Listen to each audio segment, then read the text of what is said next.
Ayaw ko pag nagbibideo ako, hindi ko alam kung ano sasabihin ko.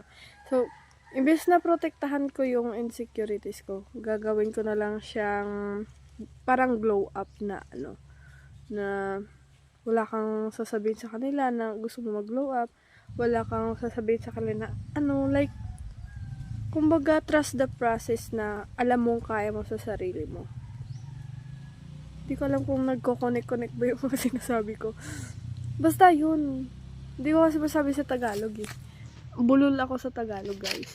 So ngayon kasi guys, parang na-inspire ako sa mga ginagawa ng mga nag-glow up.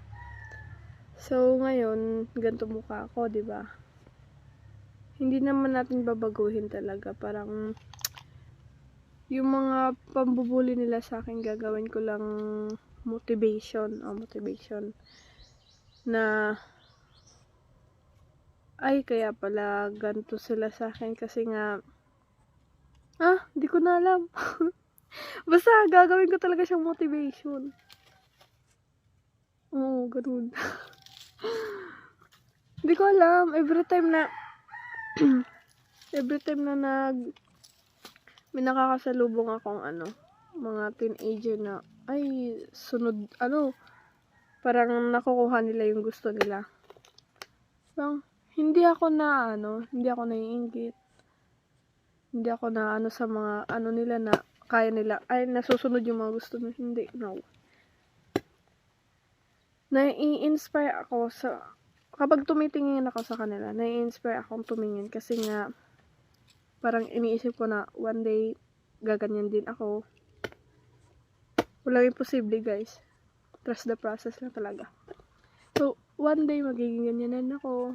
Just one day maaangat ko rin pamilya ko. Yung mga ganun, mga little thing na nakikita ko sa ibang tao na na alam kong wala sa amin. Ginaganon ko. Parang iniisip ko na na one day ba? One day na aangat din kami. One day na magiging ganyan din ako. Ganon. So, ngayon kasi guys, nag-stop ako ng pag-aaral. Nag-graduate ako since, hindi, mali yung grammar. Mali. Nag-graduate ako nung 2024.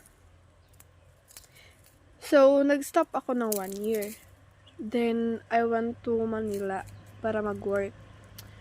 Tapos, yun nga, nag-work ako. Parang wala namang naging nangyari. Umuwi nga ako